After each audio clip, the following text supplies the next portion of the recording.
오늘 계속해서 이 거룩이라는 말씀으로 한 달간 좀 살펴보려고 합니다. 부활절이 지나서가 아니라 우리의 삶이 거룩해야 하는 이유는 하나님이 거룩하시기 때문에 그렇습니다. 하나님이 너희도 거룩하라 말씀하셨기 때문에 그렇습니다. 그리고 거룩함으로 항상 하나님과 동행할 수 있기 때문에 그렇습니다. 지난주에 여러분의 삶은 한 주간의 삶이 어떠셨습니까? 하나님 보시기에 거룩한 삶을 살아내신 것 같으신가요? 아마 저를 포함한 단 한 사람도 당당하게 거룩하게 살았다 자신 있게 못할 것입니다. 왜냐하면 우리 모두는 거룩하게 살 만한 자격과 능력이 없고 또한 그러한 의지조차도 사실 없는 것이나 마찬가지로 연약한 믿음을 지니고 있기 때문에 그렇습니다. 혹시 한 주간 동안 잘 사신 분이 계신데 제가 모조리 다 거룩하게 살지 못했을 것이라 단정해서 말한 것이 아닌지 모르겠습니다. 우리가 거룩하게 살 수 있는 단 한 가지의 방법은 십자가의 고난의 순종을 보여주신 우리 주 예수 그리스도의 이름을 앞세우고 보혜사 성령님과 동행하는 방법뿐인 줄 믿습니다. 내 모든 것은 내려놓고 주님 한 분만으로 성령님께 의지하면서 나아가시는 귀한 성도님들이 다 되시기를 바랍니다. 우리는 다 겨다씨만한 믿음을 지닌 연약한 자들입니다. 당장 눈에 보이는 사람을 의지하려고 합니다. 문제와 상황에 얽매여서 그 뒤에 서 계신 전지전능하신 하나님을 바라보려 하지 않습니다. 오늘 말씀 속에서 거룩함에 다가가는 하늘의 지혜를 깨달으시고 부활의 신앙에 강한 믿음에 충만케 되셔서 거룩의 삶을 살아내시는 오늘 저와 여러분 모두가 다 되시기를 주님의 이름으로 축원합니다. 오늘 말씀은요, 이사야 선지자의 예언입니다. 제가 부활절 이후에 거룩한 삶을 어떻게 살 것인가를 말씀을 드리면서 아주 지금 먼 이야기, 먼 과거의 시대, 지금으로부터 약 700, 800년 전의 이야기를 하려는 이유가 있습니다. 그것은 우리의 삶의 현장이 지금 이사야 시대의 최대의 적대자였던 아수르 제국과 같이 우리의 믿음과 거룩을 집어삼키려는 보이는 적, 보이지 않는 적들이 득식을 거리는 이 살벌한 현장이기 때문에 그렇습니다. 부활절 이후에는 우리의 믿음이 최고의 정점에 이릅니다. 사탄은요, 우리의 믿음이 강해지고 점점 거룩해져가는 것을 결코 내버려 두지 않습니다. 간교한 술책을 무기로 더 집요하고 더 달콤하고 더 세게 공격할 태세를 갖춥니다. 공격자들에게 대한 경계심과 경각심이 없으면 싸움은 하기도 전에 이미 패배한 것과 마찬가지입니다. 그래서 사탄이 우는 사자와 같이 나의 영혼을 노리고 있음을 느끼시고 강하고 담대하게 영적 싸움을 준비해 나아가시는 귀한 성도님들이 다 되시기를 바랍니다. 이사야는 여호와는 나의 구원이라는 이름의 뜻입니다. 유다왕 우시야, 요담, 아하스, 히스기야 등의 4대에 걸쳐 약 50년 동안 남유다 왕국에서 활동했던 선지자가 바로 이사야 선지자입니다. 그는 특별히 궁중에서 활동한 궁중 예언가로 불리기도 합니다. 이때 국제 정세는 강대한 제국 아수르가 가장 큰 위험이었습니다. 아수르는 북이스라엘을 멸망시키는 나라였지요. 그리고 남유다 왕국까지 계속해서 침략해 오고 있습니다. 북이스라엘이 멸망할 당시에 유다는 히스기야 왕이 통치한 지 약 6년째 되는 해였습니다. 아수르의 사네립 왕이 유다를 침공하여 가지고 히스기야 왕과 싸운 이야기는 성경에 나오는 유명한 전쟁 이야기입니다. 이러한 국가의 중대 위기에 이사야 선지자가 다른 나라의 힘을 빌려가지고 아수르와 싸우려 하지 말라는 거예요. 하나님이 싸우도록 요청하라는 애언을 왕과 백성들에게 들려주고 있습니다. 주변 나라, 그 나라들과 함께 싸워가지고 이 아수를 대결하지 말라는 거예요. 적어도 이사야 선지자 생존에는 싸움에서 이겨냈습니다. 이러한 싸움에서. 이사야 선지자가 없었다면 남유다도 아마 더 일찍이 멸망당했을 것입니다. 자, 오늘 본문을 보시면 사람이나 군대나 힘 있는 주변 국가를 의지하지 말고 오직 거룩하신 하나님 한 분만을 철저하게 의지하라는 이사야 선지자의 강력한 경고이자 권면의 말씀입니다. 오늘 말씀을 들으시면서 내 삶의 환경을 살펴보시고 과연 나는 어떤 문제와 상황 속에서도 하나님 한 분만을 의지하고 있는지, 언제 어디서나 부활하신 예수님의 이름 하나만을 앞세우고 있는지, 말과 행동에 앞서 성령님의 동행과 보호를 수시로 요청하고 있는지라는 질문으로 각자의 믿음을 점검해 나아가시는 귀한 시간이 되시기를 주님의 이름으로 축원합니다. 먼저 부활 이후의 믿음 생활은 임마누엘을 선포하는가에 달려 있습니다. 임마누엘. 자, 본문 9절에서 10절 우리 함께 다시 한번 같이 읽겠습니다. 너희 민족들아 함성을 질러 보아라. 그러나 끝내 패망하리라. 너희 먼 나라 백성들아 들을지어다. 너희 허리를 동이라. 그러나 끝내 패망하리라. 너희 허리에 띠를 띠라. 그러나 끝내 패망하리라. 너희는 함께 계획하라. 그러나 끝내 이루지 못하리라. 말을 해보아라. 끝내 시행되지 못하리라. 이는 하나님이 우리와 함께 계심이니라. 믿음대로 살지 못하고 거룩함을 유지하지 못하게 하는 가장 큰 주범은 자기 자신에게 있습니다. 애초부터 믿음을 기반으로 살아갈 의지가 박약하거나 믿음으로 사는 것에 무관심하거나 일과 사람이 우선이어서 주일 예배 드리러 오는 것조차도 시간이 빠듯하다면 일상에서 거룩으로 사는 것은 불가능합니다. 내 스스로 영적 싸움에서 이겨내려고 하지 않으면 어느 누구도 도와줄 수가 없습니다. 그런데 나 외에 가장 또 다른 주범이 뭐냐? 여러분들 많이 경험해 보셨을 거예요. 문제와 상황입니다. 일상이 평안할 때는 믿음이든지 거룩함이든지 별로 문제될 것이 없습니다. 그러나 급격하게 나빠지는 상황이 갑자기 발생하고 이런저런 크고 작은 문제들이 터지기 시작하면 믿음과 거룩함을 지켜나가는 것은 한순간에 무너집니다. 북이스라엘과 남유다에게 가장 큰 문제와 상황은 도저히 상대할 수 없는 대제국 아수르의 침략이었습니다.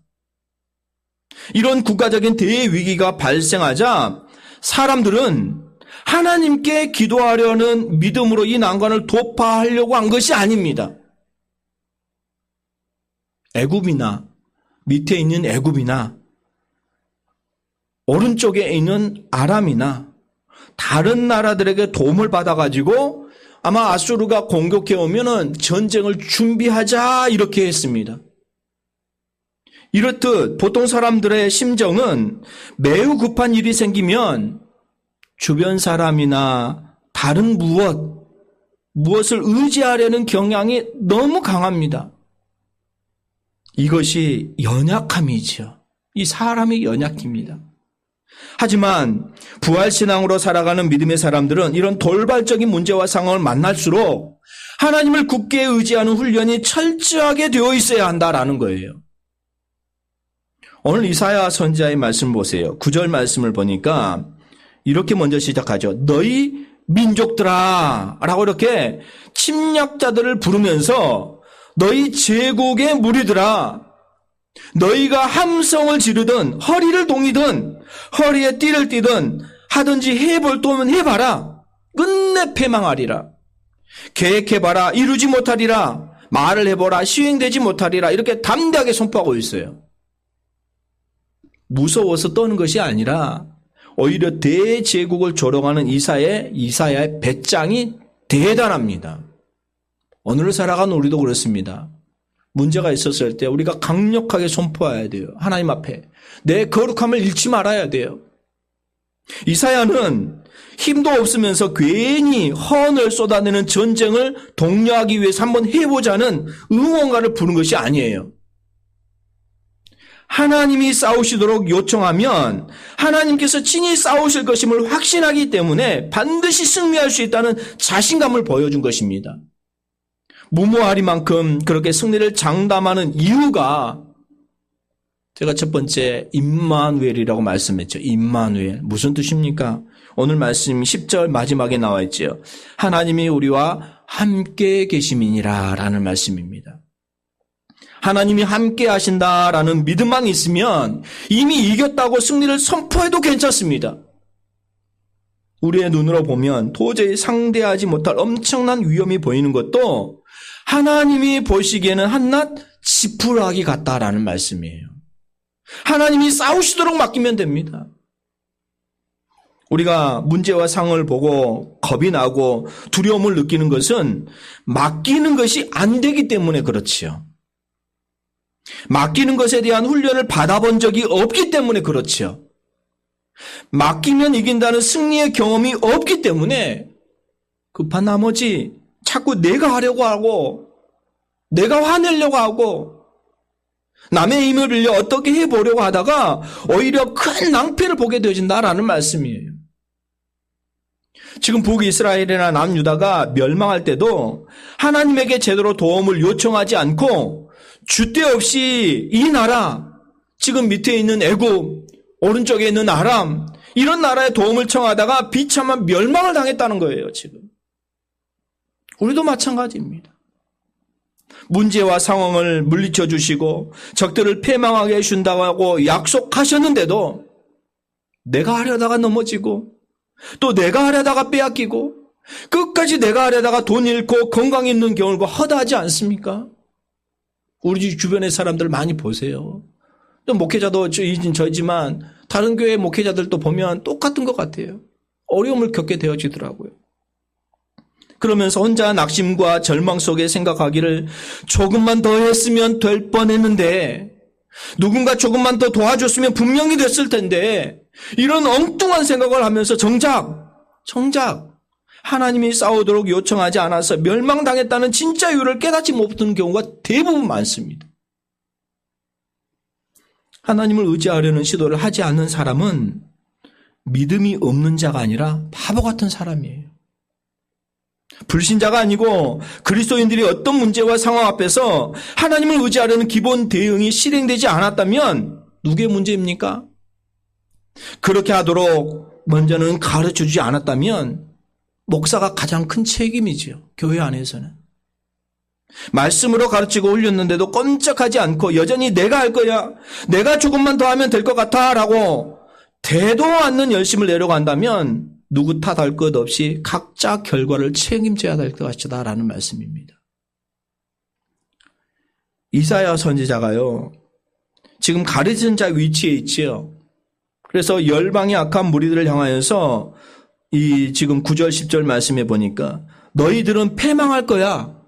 이루지 못할 거야. 수용되지 못할 것이라 라는 담대한 선포를 하면서 봐라. 싸움은 이렇게 하는 거야. 라고 이렇게 시범을 보여주고 있는 거예요. 군대가 아니라 옆 나라의 도움이 아니라 저 무섭게 생긴 어마어마한 무리들은 지금 아수르라는 이 나라가 쳐들어오지만 하나님의 싸우심으로 인해서 지푸라기 같이 흩어질 것이야 라는 그런 믿음의 전쟁, 거룩함의 전쟁을 담대하게 선포하는 것이 진짜 싸움의 실력입니다. 이사야가 거룩한 믿음의 전쟁을 어떻게 해야 되는지 본을 보여주고 있더라라는 거예요. 그러면 우리도 그렇게 싸우면 돼요. 그러나 우리는 선지자가 아니잖아요. 이사야 선지자가 아니기 때문에 이사야처럼 선포하는 방식으로 싸우라는 것이 아닙니다. 우리가 싸워야 할 대상들은 뭐예요? 죄와 불의와 거짓과 음란과 타협과 우상숭배와 불순종과 외식과 교만입니다. 우리는 오직 성령의 도우심이 있어야 이 적들을 물리칠 수가 있습니다. 그래서 우리의 전쟁은 지금 이 순간에 우리의 모습은 여러 문제와 상황이 있지만 성령 충만하느냐 못하느냐가 승패를 좌우하게 되어진다라는 말씀이에요. 부활 이후에 오순절에 성령 충만했던 제자들의 삶을 보시기를 바랍니다. 성령 충만을 받아가지고 담대히 선포해야 된다는 거예요. 사탄아, 귀신아, 마귀야, 나를 공격해도 소용이 없다. 너는 이미 패배한 존재이다. 어디 나를 괴롭게 해봐라. 시행되지 못할 것이다. 나를 유혹해봐라. 이루지 못할 것이다. 나는 하나님의 아들 예수 그리스도만 믿는다. 네가 믿는 것이 무엇이냐? 더러운 거짓 영들은 예수 그리스도의 승리하신 이름으로 명하노니 내 마음과 생각에서 말과 행동에서 내 삶의 영역과 내 전 인생 가운데서 내 가족에게서 영원토록 떠나가라. 명하노니 다시는 오지 마라. 이렇게 강력하게 우리가 선포해야 된다라는 말씀이에요. 부활절 이후에 우리가 담대한 믿음으로 살아가느냐, 또다시 연약하고 겨자씨 같은 작은 믿음으로 갈대와 같이 흔들리며 불안하게 살아가느냐, 오직 하나님이 우리와 함께 계시다라는 것을 얼마나 담대하게 선포하는지에 달려있더라라는 말씀입니다. 사랑하는 우리 성도 여러분, 우리 모두가 승리하신 우리 주 예수 그리스도의 이름을 앞세우셔서 임마누엘의 영광과 은혜 아래 보호받으시고 항상 평안과 기쁨이 넘치는 날로 살아가시고 우리 각자의 몸과 마음과 생각과 말과 행동을 거룩하게 지켜나가시는 귀한 성도님들이 다 되시기를 주님의 이름으로 축원합니다. 두 번째로는요, 부활 이후의 믿음 생활은 거룩을 선포하는가에 달려 있습니다. 자, 11절부터 우리 13절까지 함께 같이 읽겠습니다. 여호와께서 강한 손으로 내게 알려주시며 이 백성의 길로 가지 말 것을 내게 깨우쳐 이르시되 이 백성이 반역자가 있다고 말하여도 너희는 그 모든 말을 따라 반역자가 있다고 하지 말며 그들이 두려워하는 것을 너희는 두려워하지 말며 놀라지 말고 만군의 여호와 그를 너희가 거룩하다 하고 그를 너희가 두려워하며 무서워할 자로 삼으라. 사람들도요, 아무 일 없이 평화롭게 지낸 듯 하다가 경조사가 벌어지는 자리가 되어지면 다툼과 분쟁을 일으킨 경우가 많습니다. 더군다나 죽고 사는 급박한 전쟁을 앞두고 한 마음으로 일치한다는 것은 불가능에 가깝습니다. 더군다나 이 전쟁 같은 큰 일이 벌어지면 사람들은 이게 옳다, 저게 옳다 하면서 대혼란을 불어일으킵니다. 대통령 선거가 이제 얼마 안 앞두고 있는데 보십시오. 이 정치가 얼마나 혼란스러운지, 얼마나 다른 사람들을 갉아먹고 이렇게 하고 있는지 똑같지 않습니까? 지금 아수르의 위험이 드세지자 유다의 신하들은 당시 아수 왕에게 아수르 편에 서서 화친을 맺어야 됩니다. 아닙니다. 북이스라엘과 함께 동맹을 맺어야 합니다. 또 둘 다가 아닙니다. 어느 편에도 서지 말고 중립을 지켜야 됩니다. 이렇게 중구난방의 이야기를 쏟아내고 있어요, 지금. 이때 이사야 선지자가 여호와의 강한 손이 깨우쳐 알려주셨다고 하면서 임박한 전쟁 가운데 내부의 혼란에 일치에 참여하지 말라 이렇게 강력하게 경고하고 있습니다.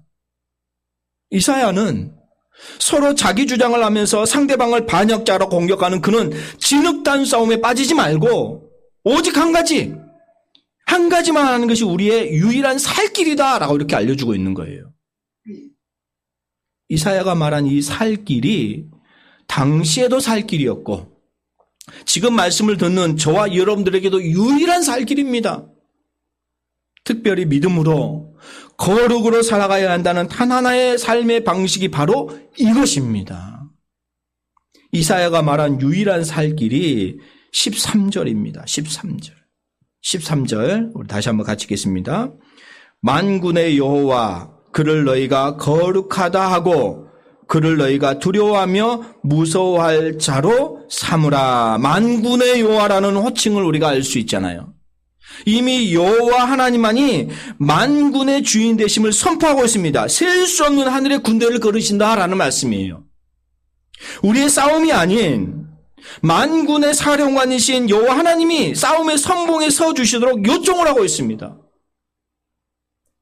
우리는 모든 싸움, 그것이 사람과의 다툼이든지 영적인 싸움이든지 신앙적인 내면의 싸움이든지 이 모든 싸움을 할 때 만군의 여호와를 불러야 된다라는 말씀이에요. 만군의 여호와를 부르지 않으면 만군이 아닌 내 개인 혼자 싸우겠다는 것과 같습니다. 여러분 중에서 혼자 싸워서 이길 자신이 있으시면 만군의 여호와를 부르시지 않으셔도 돼요. 만군의 여호와를 부른 그 다음도 매우 중요합니다. 자, 한번 보세요. 13절. 만군의 여호와 하나님만이 거룩한 분이시다라고 이렇게 선포하고 있습니다. 좀 이상하지 않습니까? 우리를 향해서 쳐들어오는 포악한 군사들을 다 물리쳐 주세요. 내 마음을 유혹하는 사탄의 무리들을 물리쳐 주세요. 다른 사람과의 관계가 혹시 틀어진 것을 바로잡아 주세요. 음란함과 방탕함에 빠져나오도록 악에서 건져주세요. 이렇게 말하지 않고 있어요. 만군의 여호와를 불렀으면 이런 식의 무언가가 구체적인 싸움의 내용들을 요구해야 할 것 같은데, 자, 이사야 선지자의 모습을 보세요. 만군의 여호와가 거룩하시다는 것을 선포하고 있습니다. 왜 거룩하신 하나님을 선포하는 것이 모든 싸움을 이기는 이유가 될까요? 왜 그럴까요? 세 가지 이유가 있습니다. 첫 번째로는 거룩하시는 분은 하나님 한 분뿐이시기 때문에 거룩하다는 선포 자체가 하나님의 존재하심과 살아계심과 역사하심을 100% 인정하다는 믿음의 선포이기 때문에 그렇습니다. 하나님은 거룩하십니다. 내가 내 믿음을 선포하고 있는 거예요. 이사야 선지자는. 두 번째로는 거룩하신 분이 거룩하지 못한 우리 곁에 오시기를 요청하는 것이기 때문에 그렇습니다. 긍휼과 자비를 간구하는 겸비의 기도이다라는 말씀이에요. 이 시간 우리 마음속에 찾아와 주세요. 내 마음속에 거룩으로 가득 차게 해주세요. 이런 마음인 거예요. 세 번째로는 거룩하신 하나님이 거룩하다는 선포하는 자를 구별하여서 어떤 해악과 악이 침범하지 못하도록 보호하시고 돌봐주실 것이기 때문에 그렇습니다. 내가 거룩하다고 선포했으면 악한 세력은 침투하지 못하는 거예요. 하나님이 함께 하시기 때문에 거룩함을 선포한다는 것이 이토록 대단한 의미를 가지고 있습니다. 그래서 성경에서 내가 거룩하니 너희도 거룩하라 라는 말씀이 왜 하셨는지 이해가 되시잖아요. 거룩하신 하나님을 인정하는 자들, 거룩함으로 긍휼을 구하는 자들과 함께 하시고요, 그들을 보호해 주시겠다라는 말씀이에요. 그러니까 거룩한 삶을 살아가라는 거예요. 내가 너를 보호해 주겠다는 거예요. 거룩함을 선포하는 것은요, 함께 하시려는 하나님의 뜻을 온전히 이루어 드리려는 우리의 기본적인 믿음의 태도임을 잊지 마시기 바랍니다. 그런데 거룩하다는 것만을 선포하면 끝이 아닙니다. 이사야 선지자는 그를 그 다음에 말씀하고 있지요. 그를 너희가 두려워하며 무서워할 자로 삼으라 이렇게 말하고 있습니다. 오늘 설교 제목을 거룩하다 하고 제가 맞췄는데 그 뒤에까지 다 쓰려고 했는데 좀 길어서 여기까지 좀 끊었습니다. 거룩하다 하고 그를 너희가 두려워하며 무서워할 자로 삼으라 라는 말씀이에요. 여기까지 연결이 되어야 됩니다.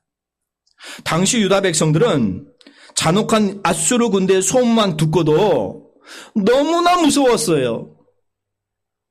그런데 하나님은 그토록 잔인한 아수르 군대를 일거에 진멸하실 수 있는 진짜 무서운 분이십니다. 그렇다면 우리가 진실로 두려워할 것이 무엇입니까? 모든 나라, 모든 군대, 모든 개인을 일거에 진멸시킬 수 있는 하나님을 진정으로 두려워하고 무서워하는 사람은 이미 승리를 얻은 사람이다라는 말씀이에요. 왜냐하면 그런 사람들은 오직 두렵고 무서운 하나님 한 분에게만 의지하고 도움받기를 간절히 원할 것이기 때문에 그렇습니다. 우리가 살아갈 때 얼마나 힘듭니까? 얼마나 여러 환경들이 우리를 닥칩니까? 어떻게 말해야 될까요? 누구에게 말해야 될까요? 말하지 못할 그런 사정들이 너무 많이 있습니다. 주님은 다 아세요. 그렇지만 우리가 어떻게 하라는 거예요? 거룩을 선포하고 주님 앞에 나간다는 거예요. 왜냐하면 그렇게 한다면 그런 사람들 오직 두렵고 무서운 하나님 한 분에게만 의지하고 도움받기를 간절히 원하는 것이지요. 우리도 사실 신앙훈련을 받아오면서 이렇게 해야 된다는 것을 이미 잘 알고 있습니다. 얼마나 많이 우리가 신앙생활을 해오셨습니까? 성경을 읽으셨습니까? 말씀 공부를 많이 하셨잖아요. 하지만 실제 그런 급박한 상황이 밀려올 때 하나님은 거룩하십니다. 하나님만이 두렵고 무서운 분이십니다. 하나님이 나서서 싸워주십소서라고 이렇게 요청하는 여유로운 마음을 갖지 못하는 것이 문제입니다. 왜요? 그렇게 해서 승리해 본 경험이 없기 때문에. 그래서 부활절 이후에 우리의 믿음은 다른 때보다 많이 채워져 있는 것은 사실입니다. 부활절이 가장 많이 올라가 있는 우리의 믿음 상태이지요. 그런데 부활절 이후에 더 올라가야 되는데 점점 떨어져요. 그렇다고 아직 자랑할 만한 것도 아니고 더더욱 싸울 만한 믿음이 있는 것도 아닙니다. 다만 거룩하신 하나님을 선포하고 두렵고 무서워하는 분에게 의지하는 수준에는 충만히 이르렀습니다. 그렇게 하려고 우리가 기도하잖아요. 그렇게 하려고 우리가 몸부림치잖아요. 저와 여러분 모두가 삶의 일상에서 성령 충만하심으로 거룩하신 만군의 여호와 하나님을 항상 선포하셔야 돼요. 계속 선포하셔야 돼요. 또한 진실로 두려워할 분이 두려워하시고 무서운 분을 무서워하면서 살아가셔야 됩니다. 때마다 일마다 거룩하신 하나님께 도움을 요청해야 됩니다. 그리하여서 어떤 긴박한 문제와 상황에서도 반드시 이겨내시고 늘 승리의 기쁨 속에서 평안을 누리면서 살아가시는 오늘 이름교회 모든 성도님들이 다 되시기를 주님의 이름으로 축원합니다. 그것만이 살 길이에요. 다른 거 의지하면 우리는 아무것도 아닙니다. 세 번째로 부활 이후의 믿음 생활은 걸림돌을 선포하는가에 달려 있습니다. 걸림돌. 첫 번째 함께하심과 임마누엘, 거룩함을 선포하는 것에 이어서 이사야가 완전히 다른 측면에서의 반전의 이야기를 들려주고 있습니다. 자, 14절, 15절 말씀 보실까요? 14절, 15절 읽겠습니다. 그가 송소가 되시리라. 그러나 이스라엘의 두 집에는 걸림돌과 걸려 넘어지는 반석이 되실 것이며 이스라엘 주민에게는 함정과 올무가 되시리니 많은 사람들이 그로 말미암아 걸려 넘어질 것이며 부러질 것이며 덫에 걸려 잡힐 것이니라. 이사야 선지자가 하나님과 함께하기를 원하고 거룩함을 선포하는 이스라엘에게는 성소가 되시고 반석이 되어 주실 것이지만 하나님이 함께 하시기를 싫어하고 거룩함을 더 이상 선포하지 않는다면 걸림돌이 되어 넘어지어 부러지게 되어지고 또 함정이 되어 빠져버리게 되어지고 올무가 되어 덫에 걸려 잡히게 될 것이다. 이렇게 경고하고 있다라는 말씀입니다. 함께 하심과 거룩함을 선포하면 승리와 영광입니다. 함께하지 않으면 진노와 멸망뿐이다라는 말씀이에요. 우리가 무엇을 선택해야 될지는 자명합니다. 로마서 말씀에 이 비분을 인용하고 있습니다. 자, 로마서 9장 32절 말씀 한번 보실까요? 자, 신약성경 로마서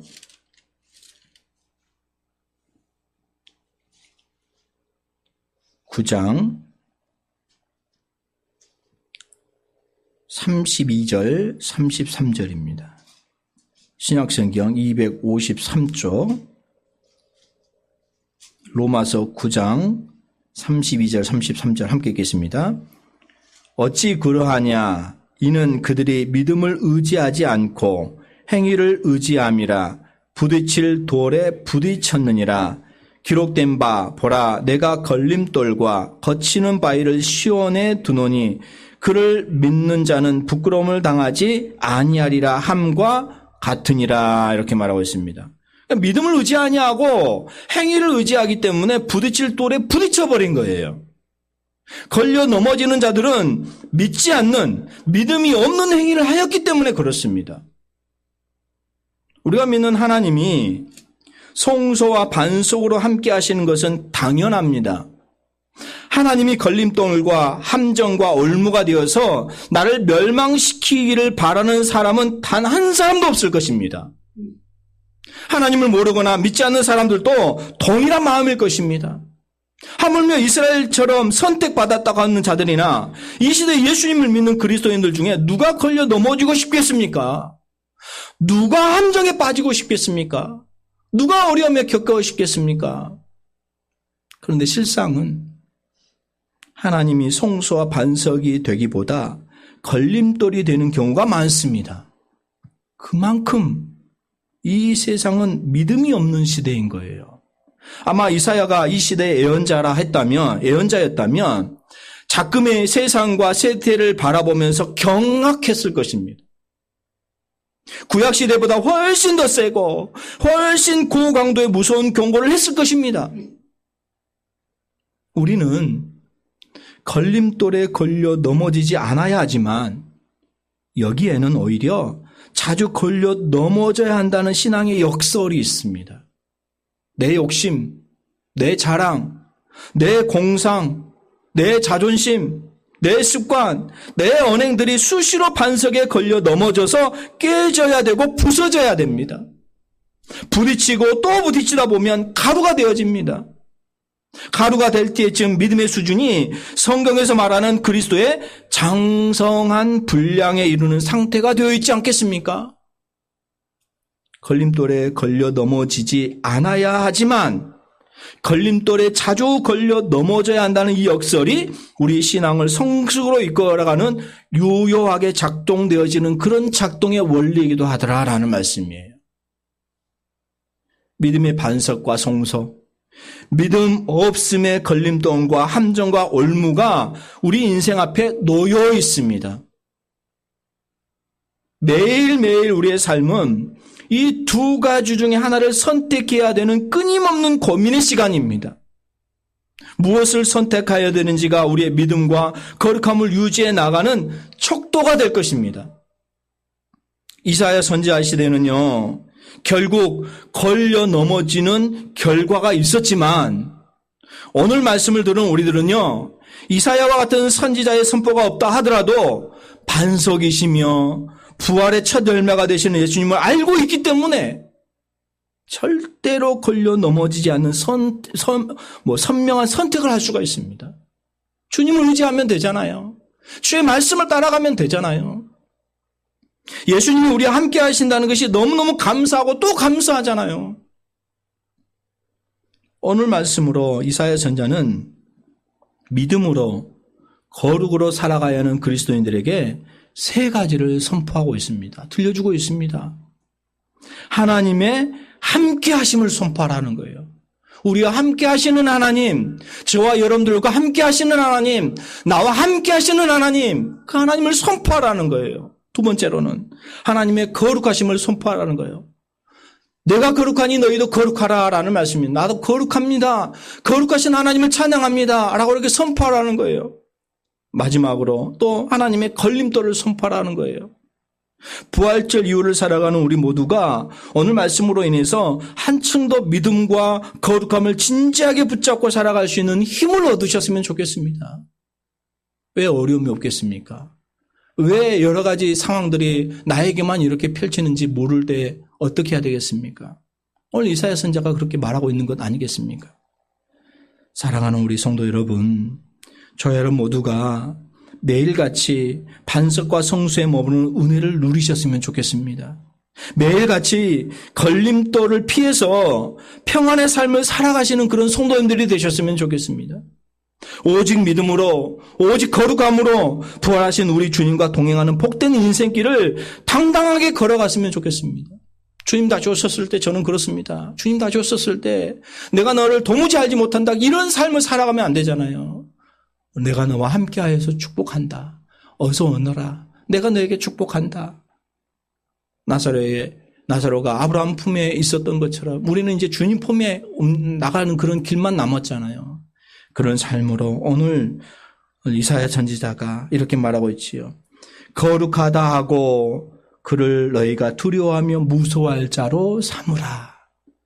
이 이면에 있는 그 말씀을 잘 생각하시면서 더욱 간절하게 주님을 의지하면서 서가시길 힘쓰시는 귀한 성도님들이 다 되시기를 주님의 이름으로 축원합니다. 기도하겠습니다. 살아계신 하나님 아버지, 우리 마음과 생각, 말과 행동을 붙잡아 주셔서 우리에게 은혜로 내려주신 고귀한 믿음과 거룩함을 끝까지 잘 지켜나가면서 성령 충만함으로 저희들과 함께 하시는 그런 사랑을 나타내 보일 수 있도록 인도하여 주시옵소서. 오늘 이사야 선지자가 이스라엘 백성들의 삶 가운데 하나님께서 역사하심을 믿고 따라가라고 말하고 있습니다.